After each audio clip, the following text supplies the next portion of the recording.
सगळ्यांना गोष्ट ऐकायला आवडते की नाही? आता आपण एका दिव्याची गोष्ट ऐकणार आहोत. आता नेहमी असं म्हटलं जातं की नाही, अरे काय तुझा उजेड पडलाय का, तुझा दिवा लागू दे, असं बोलता बोलता बोलण्याचा प्रघात आहे. मग असं का म्हटलं जातं? तर दिव्याचं महत्त्व काय आहे?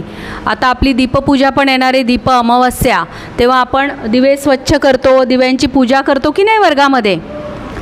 तर चला मग आपण दिव्यांची गोष्ट ऐकूया. एक ना मंदिर असतं आणि त्या मंदिरामध्ये वर्षानुवर्षाची परंपरा असते की एका वेळेस 100 दिवे लावले जायचे. किती दिवे लावले जायचे? 100.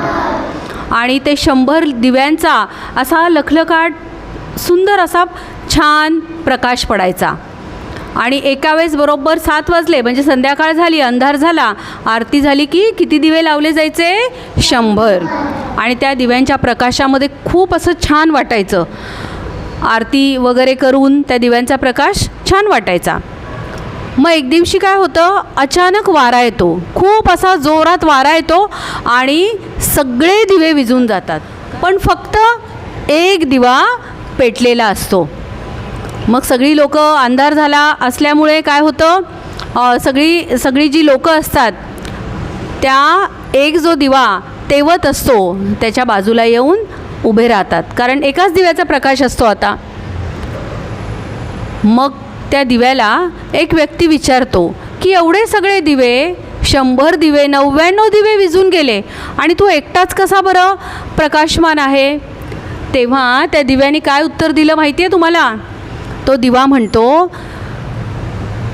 की मी एकटाच प्रकाशमान आहे, याचं कारण तुम्ही बघा, इतर दिव्यांपेक्षा माझ्यामध्ये तेलसुद्धा अधिक असेल.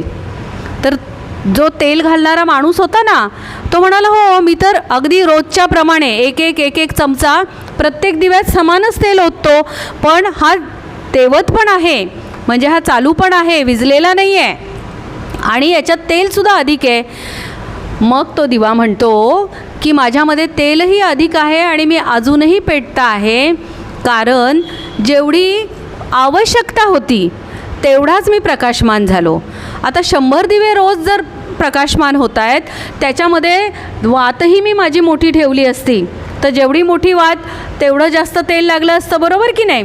जर मी वातही माझी मोठी ठेवली असती तर माझं तेलही पटापट कमी झालं असतं.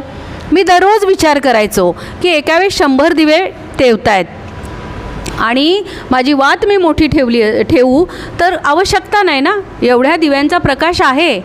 आणि तुम्ही नीट रोज निरीक्षण केलं नसेल, तुम्ही मंदिरातून निघून जाता तेव्हासुद्धा सगळे दिवे आपोआप विझतात. आज वाऱ्यामुळे विझले पण आपोआप विझतात, पण मी बऱ्याच वेळ प्रकाशमान असतो. जी कोणी लोक उशिरा येतात किंवा काय असेल काम, पुजारी असेल, त्याला जास्तीत जास्त वेळ मी प्रकाश देतो. ह्या गोष्टीवरनं आपण काय शिकायचं, तर जेव्हा जेवढी आवश्यकता असते तेवढीच आपली शक्ती दाखवायची. उगाचच जेव्हा गरज नसेल तेव्हा अतिशक्ती दाखवायची का? नाही. जेवढी गरज तेवढीच आपली शक्ती दाखवायची, आपली शक्ती वाया घालवायची नाही. तेव्हा सगळ्या माणसांना एक त्या गोष्टीत त्यांनी सांगितलेल्या वाक्यातनं की कळतं की अरे बरोबर सांगतोय दिवा, दिवा हा प्रकाशमान आहे. आणि या वाक्यातनं खरोखरच आपल्याला घेण्यासारखं आहे की उगाच आपली शक्ती व्यर्थ घालवणं ही चुकीची गोष्ट आहे. समजली तुम्हाला गोष्ट? आवडली?